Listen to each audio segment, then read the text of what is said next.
8ஆம் வகுப்பு முதல் பருவம் இயல் 3 உரைநடை உலகம் தமிழர் மருத்துவம். மாணவர்களே, எல்லாரும் நல்லா இருக்கிறீங்களா? தமிழர் மருத்துவம் என்ன என்பதையும் எந்த அளவிற்கு வளர்ந்திருக்கிறது என்பதையும் இது எங்கிருந்து தோன்றியது என்பதையும் நாம் படிக்கப் போகிறோம். தமிழர் மருத்துவம் இயற்கை பொருள்கள் மூலம் தோன்றியது. இந்த இயற்கை பொருள்கள் என்னவென்றால் வேர், பட்டை, பூ, காய், கனி ஆகியவை இயற்கை பொருள்கள் ஆகும். இவை அனைத்தையும் மருந்தாக பயன்படுத்தினான். இவைகளை எப்படி பயன்படுத்தினான் என்றால் உணவை மருந்தாகவும் மருந்தை உணவாகவும் பயன்படுத்தினான். இது தமிழர் மருத்துவம் உருவாக காரணமாகும். இந்த உரைநடை நேர்காணல் உரையாடலாக இருக்கிறது. டாக்டர் சிவராமன் அவர்களுடன் மாணவர்கள் உரையாடினார்கள். நேரடியாக, அதாவது இன்டர்வியூ மூலமாக மாணவர்கள் நிறைய கேள்விகள் கேட்டனர்.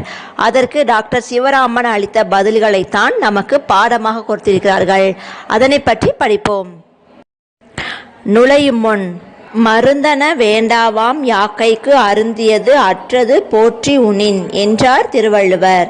அருந்தும் உணவே அருமருந்தன அறிந்தவர் நம் தமிழ் மக்கள். தமிழ் மக்கள் உடற்கூறுகள் பற்றிய அறிவிலும் மருத்துவம் பற்றிய புரிதலும் சிறந்து விளங்கினர். உலகில் பல்வேறு மருத்துவ முறைகள் இருந்தாலும் தமக்கென மரபு சார்ந்த மருத்துவ முறைகளை உருவாக்கி பின்பற்றி வந்தனர். அத்தகைய தமிழர் மருத்துவ முறைகள் பற்றிய செய்திகளை சித்த மருத்துவர் கு. சிவராமன் அவரிடம் உரையாடி அறிவோம்.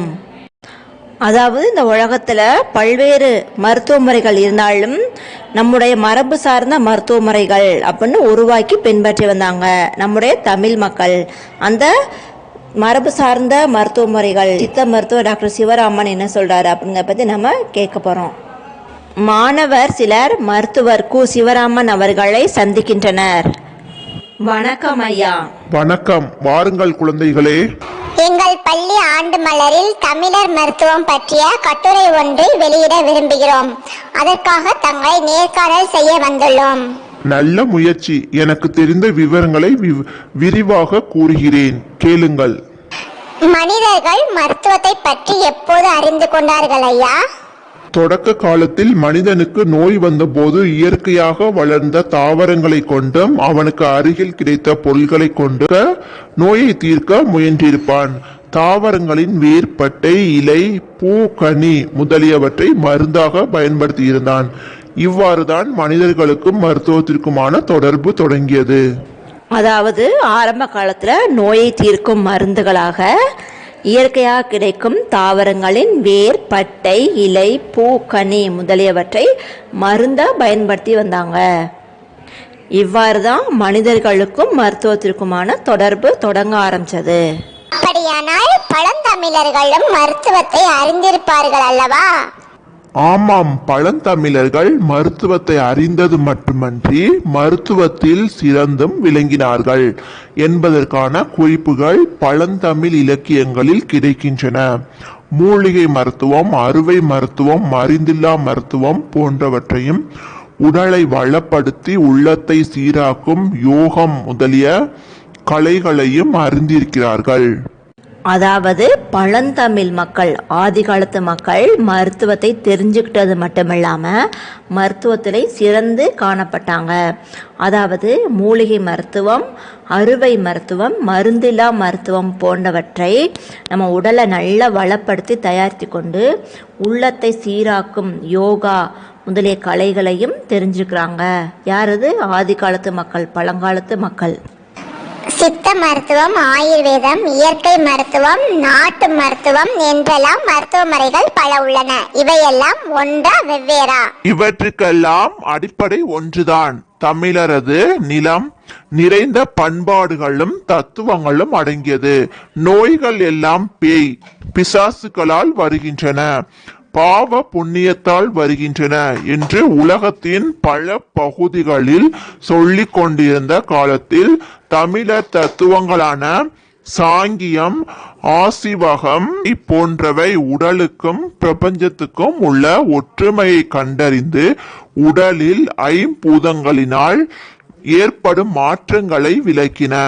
நோயை இயற்கையில் கிடைக்கும் பொருள்கள், அப்பொருள்களின் தன்மை, சுவை இவற்றை கொண்டே குணப்படுத்த முடியும் என்ற உண்மையை மிக தெளிவாக விளக்கினர்.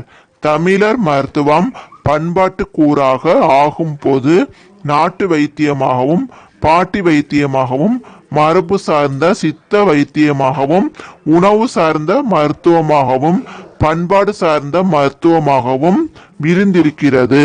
தமிழர்களுடைய பண்பாடுகள் அனைத்தும் தத்துவங்கள் நிறைந்தது. நோய்கள்லாம் பேய் பிசாசு மூலியமா வருது, நம்ம செய்யற பாவத்தால தான் நோய் வருது அப்படின்னு பழங்காலத்துல பல்வேறு இடங்கள்ல சொல்லிட்டு வந்தாங்க. தமிழர்களுடைய தத்துவம் என்ன அப்படின்னா சாங்கியம், ஆசிவகம் போன்றவை உடலுக்கும் பிரபஞ்சத்துக்கும் உள்ள ஒற்றுமையை கண்டறிந்து உடல்ல உள்ள ஐம்பூதங்கள்ல என்னது, நிலம், நீர், நெருப்பு, காற்று, ஆகாயம் ஆகியவற்றால் ஏற்படும் மாற்றங்களை இவை விளக்கின. மனிதனுக்கு வருகிற நோயை இயற்கையில் கிடைக்கும் பொருள்களின் தன்மை, சுவை இவற்றை வைத்தே நோயை குணப்படுத்த முடியும் என்ற உண்மையை மிக தெளிவாக மற்றவர்களுக்கு விளக்கினர். இந்த மருத்துவத்தை நாட்டு வைத்தியமாகவும், பாட்டி வைத்தியமாகவும், மரபு சார்ந்த சித்த வைத்தியமாகவும், உணவு சார்ந்த மருத்துவமாகவும், பண்பாடு சார்ந்த மருத்துவமாகவும் விரிந்திருக்கிறது. உயர்வாக இருந்த தமிழர் மருத்துவ முறை பிறகு பின்தங்கி போனதற்கு காரணம் என்ன? நிறைய காரணங்களை சொல்லலாம். நம்மீது நிகழ்ந்த படையெடுப்புகள் தாக்கத்தை ஏற்படுத்தின. தமிழர் மருத்துவம் அவரவர் வாழ்வியலுடன் தத்துவங்களுடனும் பிணைந்துதான் வந்து கொண்டிருந்தது. சமண பௌத்தர் காலத்தில் அந்தந்த மதங்களின் கூறுகள் நம் மருத்துவத்தில் இருந்தன. பிறகு சைவம் ஓங்கிய போது சைவ சித்தாந்தத்தின் கூறுகள் கலந்தன. இறுதியில் ஆங்கிலேயர் வந்தனர். அவர்களுடைய நவீன அறிவியல் பார்வை நம்மீது தாக்கத்தை ஏற்படுத்தியது. சித்த மருத்துவம் என்பது மரபு வழி மருத்துவமாகவும் நாட்டு மருத்துவமாகவும் சுருங்கியது. இறுதியில் கிராமம் சார்ந்த மருத்துவமாக மாறிப்போனது. நவீன மருத்துவத்தில் துரிதமாக சில நோய்களுக்கு கிடைத்த தீர்வுகள் பெரும் வரவேற்பை பெற்றன. தமிழர் மருத்துவம் என்பது அவரவர் வாழ்வியலுடன், அவருடைய வாழ்க்கை முறைகளுடன் பிணைந்துதான், ஒன்று சேர்ந்துதான் கொண்டிருக்கின்றன. சமண பௌத்தர் காலத்தில் அவங்கவுங்க மதங்களின் கூறுகள் நம் மருத்துவத்தில் இருந்தன. பின்னாடி அதுக்கப்புறம் சைவம் ஓங்கிய போது, சைவம் உயர்ந்து நின்ற போது சைவ சித்தாந்தத்தின் கூறுகள் கலந்தன. இறுதியில் ஆங்கிலேயர்கள் வந்தனர். அவர்களுடைய நவீன அறிவியல் நம்மீது தாக்கத்தை ஏற்படுத்தியது. சித்த மருத்துவம் என்பது மரபு மருத்துவமாகவும் நாட்டு மருத்துவமாகவும் சுருங்கியது. இறுதியில் அது கிராமம் சார்ந்த மருத்துவமாக மாறிப்போனது. நவீன காலத்தில் துரிதமாக கிடைத்த தீர்வுகள் நமக்கு பெரும் வரவேற்பை பெற்றன. எதுல? சித்த மருத்துவத்தில். தமிழர் மருத்துவம் இப்போது மீண்டும் மறுமலர்ச்சி அடைந்து வருவதாக தோன்றுகிறதே. ஆமாம், பல ஆண்டுகளுக்கு பின்னால் தான் மரபு சார்ந்த மருத்துவம் மிக பெரிய அனுபவத்தின் நீட்சி என்பதும் மிக பெரிய பட்டறிவில் ஒரு பெரிய அறிவியல் கண்டுபிடிப்பாக ஒளிந்திருக்கும் என்பதும் புரிய தொடங்கின. குறிப்பாக சர்க்கரை, இரத்த கொதிப்பு, புற்று, மாரடைப்பு முதலிய வாழ்வியல் நோய்கள் பெருகிய நிலைகளை சொல்லலாம். இவற்றை தீர்க்க வெறும் ரசாயன மருந்துகள் போதா, கூடவே உணவு, வாழ்வியல், உடற்பயிற்சி, யோகம் இவையும் கூட்டாக மேற்கொள்ளப்பட வேண்டும். தொடர் சிகிச்சைக்கு பிறகுதான் பக்க விளைவுகள் இல்லா மருந்துகளின் தேவை அவசியமாயிற்று. அதன் பிறகுதான் எல்லா நாடுகளிலும் இருக்கும் மரபு சார்ந்த மருத்துவ முறைகளின் மீது நவீன அறிவியல் பார்வை விழ தொடங்கியது. அதனால் சித்த மருத்துவத்தின் தொன்மையும் தமிழர்களின் தொன்மையும் புரிய ஆரம்பித்தன. ஆய்வுகள் மேற்கொள்ளப்பட்டன. நாட்பட்ட நோய்களும் மட்டுமல்லாது புதிய தொற்று நோய் மாதிரியான சவால்களுக்கும் அது சிறந்த மாற்றாக இருப்பது தெரிய வந்தது. இன்றைக்கு பெருவாரியாக இது மீண்டெழுந்து வந்து கொண்டிருக்கிறது. பல ஆண்டுகளுக்கு பிறகுதான் மரபு சார்ந்த மருத்துவம் மிக பெரிய அளவில் அறிவியல் கண்டுபிடிப்பாக ஒளிந்திருக்கும் என்பது புரிய தொடங்கின. மரபு சார்ந்த நோய் அப்படின்னா என்னது? நம்ம பாட்டிக்கு சுகர், அதாவது சர்க்கரை நோய் இருக்கும். அதே சர்க்கரை நோய் நம்ம அப்பாவுக்கு இருக்கும், அடுத்தது நம்மளுக்கு இருக்கும்.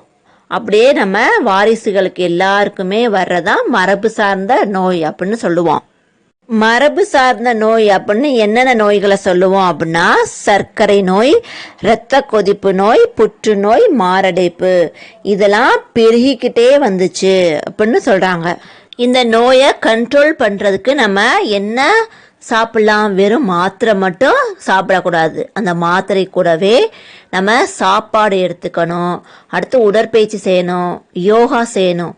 இவையெல்லாம் கரெக்டாக நம்ம செஞ்சுக்கிட்டு வந்தோம்னா இந்த சர்க்கரை நோய், இரத்த கொதிப்பு நோய் இதெல்லாம் கண்ட்ரோல் பண்ண முடியும். சித்த மருத்துவத்தில் தாவரங்களில் இருந்து மட்டுமே மருந்து தயாரிக்கப்படுகிறதா? வேர்பாறு, தழைப்பாறு, மிஞ்சின கால், பற்ப, செந்தூரம், பாறை என்றன சித்தர்கள். வேர், தழை ஆகியவற்றால் குணம் அடையாத போது சில நாட்பட்ட நோய்களும் தாவரங்கள் மட்டுமல்லாமல் உலோகங்களையும் பாஷாணங்களையும் சித்த மருந்துகளாக நம் முன்னோர்கள் பயன்படுத்தியிருக்கிறார்கள். அந்த காலத்தில் எப்படி மூலிகைகளை மருந்தாக பார்த்தார்களோ அப்படியே தாது பொருட்களையும் உலோகத்தையும் பார்த்தார்கள். அவற்றை மருந்துகளாக மாற்றும் வல்லமை சித்த மருத்துவத்தில் இருந்திருக்கிறது. அதாவது அந்த காலத்துல மூலிகைகளை எப்படி மருந்தாக பார்த்தார்களோ அப்படியே தாது பொருட்களையும் உலோகத்தையும் பார்த்தார்கள். அவற்றை மருந்துகளாக மாற்றும் வல்லமை சித்த மருத்துவத்தில் மட்டுமே இருந்திருக்கிறது. சித்த மருத்துவத்துல மட்டும்தான் உலோகத்தை பயன்படுத்தி மருந்து தயாரிச்சிருக்கிறாங்க. எல்லாருடைய உடல் நலனுக்கும் உடல் அமைப்பிற்கும் ஒரே வகையான மருந்து ஏற்றதாக இருக்குமா? 60 கிலோ எடை கொண்ட ஒருவர் நியூசிலாந்தில் இருக்கிறார், இந்தோனேசியாவில் இருக்கிறார், இந்தியாவில் இருக்கிறார் என்றால் அவர்கள் அத்தனை பேருக்கும் ஒரே அளவு மருந்து கொடுக்க முடியாது. அவர் எந்த வகை மனிதர், எப்படியான வாழ்வியல் இருக்கிறார், என்ன மாதிரியான சமூக சிக்கலில் வாழ்கிறார், என்ன மாதிரி என்ன போக்குடையவர், அவருடைய உணவு முறை என்ன, அவர் மரபு வழி எப்படிப்பட்டது என்றெல்லாம் ஆராய்ந்துதான் சிகிச்சை கொடுக்க வேண்டும். அந்த வகையில் தமிழர் மருத்துவம் தனித்துவம் மிக்கது. அதாவது எல்லோருடைய உடல் நலனுக்கும் உடல் அமைப்பிற்கும் ஒரே வகையான மருந்து ஏற்றதாக இருக்குமா என்ற கேள்விக்குரிய பதில் அவரவர் உடலை ஏற்றவாறு ஆராய்ந்து சிகிச்சை கொடுக்க வேண்டும். அந்த வகையில் தமிழர் மருத்துவம் மிக மிக முக்கியத்துவம் மிக்கது அப்படின்னு தெரியப்படுத்துறாங்க. மருத்துவத்தில் பக்க விளைவுகள் பற்றி கூறுங்கள் ஐயா. ஒரு மருந்தை எடுத்துக்கொண்டால் அதற்கு விளைவும் இருக்கும், பக்க விளைவும் இருக்கும். ஆனால் தமிழர் மருத்துவத்தில் பக்க விளைவுகள் இல்லை. அதற்கு காரணம் மருந்து என்பதே உணவின் நீட்சியாக இருக்கிறது. ஒரு கவளம் அப்படின்னா உருண்டை. ஒரு கவளம் சோற்றை உடல் எப்படி எடுத்துக் கொள்கிறதோ அப்படியே தான் சித்த மருத்துவத்தின் இலேகியத்தையும் சூரணத்தையும் உடல் எடுத்துக்கொள்ளும். அதனால் உணவு எப்படி பக்க விளைவுகளை தருவதில்லையோ அதே போல சித்த மருந்துகளும் பக்க விளைவுகளை ஏற்படுத்துவதில்லை. இருந்த போதிலும் சித்த மருத்துவத்தின் மீது தற்போது நடக்கும் பல அறிவியல் ஆய்வுகள் மூலம் அவற்றை தர நிர்ணயம் செய்து யாருக்கு எந்த மருந்து, எந்த அளவில், எந்த துணை மருந்துடன் கொடுத்தால் பக்க விளைவு இருக்காது என்று பட்டியலிட்டுள்ளனர். அதாவது நம்ம சாப்பிட்ற உணவு எப்படி நம்மளுக்கு பக்க விளைவுகளை ஏற்படுத்துவதில்லையோ அதே போல சித்த மருத்துவமும் நம்மளுக்கு பக்க விளைவு ஏற்படுத்தாது அப்படின்னு சொல்றாங்க. தமிழர் மருத்துவத்தின் சிறப்பு என்று எதை சொல்வீர்கள்? தனித்துவமான பார்வை இதன் முதல் சிறப்பு. இரண்டாவது, சூழலுக்கு இசைந்த மருத்துவம் இது. இந்த மருத்துவத்தின் பயன்பாடோ மூலக்கூறுகளோ மருந்துகளோ சுற்றுச்சூழலை சிதைக்காது. மிக முக்கியமான சிறப்பு என்னவென்றால் நோய்க்கான சிகிச்சையை மட்டும் சொல்லாமல் நோய் மீண்டும் வராமல் இருப்பதற்காக வாழ்வியலையும் சொல்கிறது. அதாவது நோய் நாடி நோய் முதல் நாடி என்ற திருக்குறளின்படி நோய் மட்டுமன்றி அதன் காரணிகளையும் கண்டறிந்து ஒருவரை நோயில்லா மனிதராக்குகிறது. அதாவது ஒரு மனிதனுக்கு நோய் வராமல் இருப்பதற்கு அந்த நோய்க்கான சிகிச்சை மட்டும் சொல்லாமல் நோய் மீண்டும் வராமல் இருப்பதற்கான வாழ்வியலுக்கான காரணத்தையும் இந்த தமிழ் மருத்துவம் சொல்கிறது. இன்றைக்கு நோய்கள் பெருகி இருக்க காரணம் என்ன ஐயா? மனிதன் இயற்கையை விட்டு விலகி வந்ததுதான் முதன்மை காரணம். மாறிப்போன உணவு, மாசு நிறைந்த சுற்றுச்சூழல், மன அழுத்தம், இவை மூன்றும் குறிப்பிடத்தக்க காரணங்கள். சுற்றுச்சூழல் மாசு மற்றொரு காரணம். தன் உணவுக்காக வேறு எதை பற்றியும் கவலை கொள்ளாமல் நிலத்தை உரங்களாலும் பூச்சிக்கொல்லிகளாலும் நச்சுப்படுத்தலாம் என்ற அலட்சியமான எண்ணமும் மன அழுத்தமும், எது கேளிக்கை, எது குதூகலம், எது படிப்பு, எது சிந்தனை என்ற புரிதல் இல்லாமையும் கூடுதல் காரணங்களாகும். நம்முடைய வாழ்வியலை செம்மைப்படுத்துவதற்காக நாம் அறிவியல் அறிவை, மேம்பட்ட அறிவை வளர்த்தோம். ஆனால் நுண்ணறிவை துளைத்து விட்டோம். இயற்கையோடு இணைந்து வாழலாம் என்கிற அறிவை நாம் மறந்துவிட்டோம். இவை இன்றைக்கும் பல நோய்கள் பெருக மிக முக்கியமான காரணமாகும். அதாவது மனிதனுக்கு நோய்கள் பெருக காரணம் என்ன அப்படின்னா இயற்கை விட்டு விலகி வந்ததுதான் முதன்மை காரணம். அதாவது நம்ம கிராமத்தை விட்டு நகரத்துக்கு வந்து வேலை செய்யணும் அப்படின்னு வந்ததுதான் முதல் காரணம். அடுத்தது அவனுடைய உணவு மாறுபாடுகள், மாசு நிறைந்த சுற்றுச்சூழல், மன அழுத்தம், இவை மூன்றும் குறிப்பிடத்தக்க காரணம் அப்படின்னு சொல்றாங்க. நாம் செயற்கை உணவு கலந்த உணவை உண்பதால் நம்முடைய வாழ்வியலை செம்மைப்படுத்துவதற்கான, அதாவது ஒழுங்குபடுத்துவதற்கான அறிவை நாம் துளைத்து விட்டோம். நம்முடைய நுண்ணறிவை துளைத்து விட்டோம். இயற்கையோடு இணைந்து வாழலாம் என்கிற அறிவை நாம் மறந்து விட்டோம். இவையே இன்றைக்கு பல நோய்கள் உருவாக காரணம் அப்படின்னு நம்மளுக்கு டாக்டர் விளக்கமா தெளிவுபடுத்தி சொல்றாரு. உடல் எடைக்கும் உடல் நலத்திற்கும் தொடர்பு உண்டா ஐயா? மரபு சார்ந்து ஒருவர் உடல் எடை அதிகமாக இருக்கிறது, ஆனால் அவருக்கு தற்போது எந்த நோயும் இல்லாமல் நலமாக இருக்கிறார் என்றால் அவர் உடல் எடையை குறைக்க வேண்டிய அவசியம் இல்லை. ஆனால் உடல் எடை அதிகரிப்பதால் சர்க்கரை நோய், இரத்த கொதிப்பு வர வாய்ப்புள்ளது என்றால் அவர் குறைத்துதான் ஆக வேண்டும்.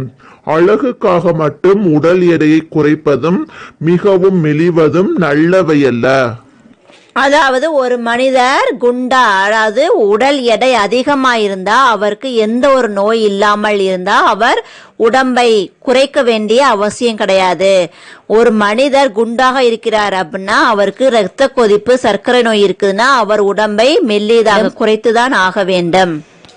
தெரிந்து தெளிவோம். நடைமுறையில் உள்ள மருத்துவ முறைகளுள் சில சித்த மருத்துவம், ஆயுர்வேத மருத்துவம், யுனானி மருத்துவம், அலோபதி மருத்துவம் ஆகியன நடைமுறையில் உள்ள மருத்துவ முறைகள் ஆகும். உணவை குறைப்பதுதான் எடையை குறைக்கும் வழியா ஐயா? இன்றைக்கு பல உணவு கட்டுப்பாடு முறைகள் உள்ளன. எல்லாம் நல்ல முயற்சிகள் தாம். ஆனால் அவற்றை பின்பற்றுவதற்கு நம் உடல் ஏற்றதாக இருக்கிறதா என்பதை குடும்ப மருத்துவரிடம் கேட்டு முடிவெடுக்க வேண்டும். ஏனென்றால் இன்றைக்கு பலரும் இணையத்தை பார்த்து அம்முறைகளுக்கு செல்கிறார்கள். சிலருக்கு அவை கேடு விளைவிக்க கூடும். ஒரே அடியாக எடையை குறைப்பது சரியென்று ஒரு குறிப்பிட்ட கால இடைவெளிகளில் 1-1.5 ஆண்டுகளில் எடையை கட்டுக்குள் கொண்டு வர முயற்சிக்க வேண்டும். அவசர யுகம் என்றாலும் உணவு உண்பதில் பல ஒழுக்கங்களை கடைபிடிப்பதாக வேண்டும். உணவுக்காக சமையலறையில் செலவிடும் நேரத்தை நல்வாழ்வியலுக்காக செலவிடும் நேரம் என நினைக்க வேண்டும். அதாவது உணவை குறைப்பதால் உடல் எடை குறையுமா அப்படின்னு கேட்டா அது சாத்தியமல்ல அப்படின்னு சொல்றாரு டாக்டர்.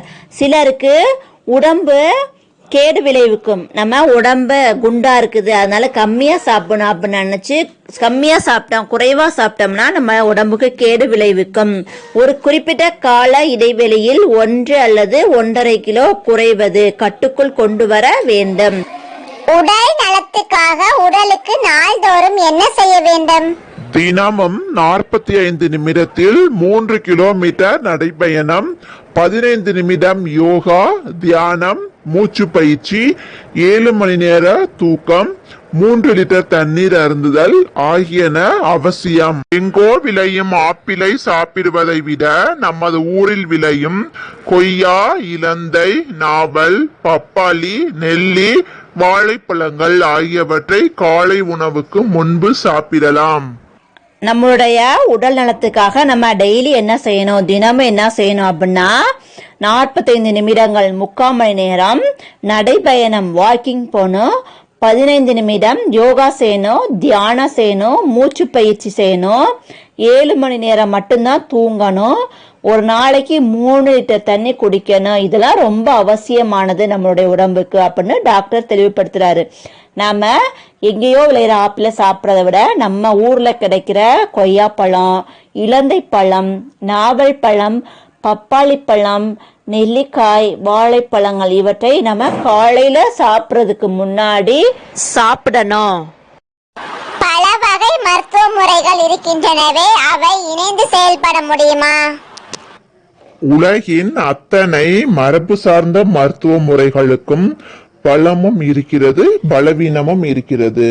தொற்று நோய் வராமல் காப்பதிலும், அவசர கால சிகிச்சையிலும், மருத்துவ ஆராய்ச்சியிலும் நவீன மருத்துவம் முன்னணியில் உள்ளது. மரபு சார்ந்த மருந்து வேலை செய்யும் விதத்தை புரிந்து கொள்வதற்கு நவீன அறிவியல் பயன்படுகிறது. எனவே எல்லா மருத்துவ முறைகளும் கைகோக்க வேண்டும். அதாவது இந்த உலகத்துல எல்லா மருத்துவ முறைகளும் இருக்குது, இவை எல்லாமே இணைந்து செயல்பட முடியுமா அப்படின்னா எல்லாமே இணைந்து செயல்பட முடியாது. ஒவ்வொரு மருத்துவமும் ஒவ்வொரு சிகிச்சைக்கு பயன்படுது. அதனால எல்லா மருத்துவ முறைகளும் கைகோக்க வேண்டும் அப்படின்னு டாக்டர் தெரியப்படுத்துறாரு. பள்ளி குழந்தைகளாகிய எங்களுக்கு நீங்கள் கூறும் அறிவுரைகள் யாவை? நோய் வந்த பின்பு மருத்துவமனைக்கு செல்வதை விட வருமுன் வாழ்க்கையை வாழ கற்றுக்கொள்ளுங்கள். சரியான உணவு, சரியான உடற்பயிற்சி, சரியான தூக்கம் ஆகிய மூன்றும் உங்களை நலமாக வாழ வைக்கும். விலை உயர்ந்த உணவுதான் சரியான உணவு என்று எண்ணாதீர்கள். எளிமையாக கிடைக்கக்கூடிய காய்கறிகள், கீரைகள், பழங்கள், சிறு தானியங்களை உணவில் சேர்த்து கொள்ளுங்கள். கணினி திரையிலும் கைபேசியிலும் விளையாடுவதை தவிர்த்து நாள்தோறும் ஓடி ஆடி விளையாடுங்கள். இரவு தூக்கம் மிகவும் இன்றியமையாதது. உரிய நேரத்தில் உறங்க செல்லுங்கள். அதிகாலையில் விழித்தெழுங்கள். உங்களை எந்த நோயும் அண்டாது. பள்ளி குழந்தைகளாகிய உங்களுக்கு டாக்டர் என்ன சொல்றாரு அப்படின்னா, நோய் வந்த பின்பு நம்ம டாக்டர்கிட்ட போறதை விட வருமுன் காத்துக்கணும். நல்ல சரியான உணவு எடுத்துக்கணும், நல்ல உடற்பயிற்சி செய்யணும், சரியான தூக்கம் வேணும். இதை 3 தான் உங்கள் வாழ்க்கைக்கு நலமாக வாழ வைக்கும் அப்படின்னு சொல்றாரு. நம்ம விலை உயர்ந்த உணவை சாப்பிட்றத விட நம்ம எளிமையா கிடைக்கக்கூடிய காய்கறிகள், கீரைகள், பழங்கள், நவதானியங்கள், சிறுதானியங்களை நம்ம சாப்பாடோட சேர்த்து சாப்பிடணும். நம்ம கம்ப்யூட்டர்லையும் கைபேசி ஃபோன்லையும் விளையாடுறத விட தவிர்த்து நம்ம டெய்லி ஓடியாடி ஒரு மணி நேரம் விளையாடுறது ரொம்ப நல்லது. இரவு நேரத்தில் நல்ல தூக்கம் வேணும் அப்படின்னு சொல்றாரு. உரிய நேரத்தில் நம்ம கரெக்டான நேரத்தில் 11 மணி 12 மணிக்கு தூங்க போறத சரியான நேரத்தில் தூங்கி சரியான நேரத்தில் அதிகாலையில் சீக்கிரம் எந்திரிச்சு பழகணும். இவை எல்லாமே நம்ம கடைபிடித்து வந்தா எந்த ஒரு நோயும் அணுகாது.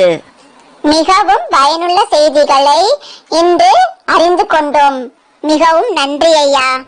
மிகவும் மகிழ்ச்சி. சென்று வாருங்கள்.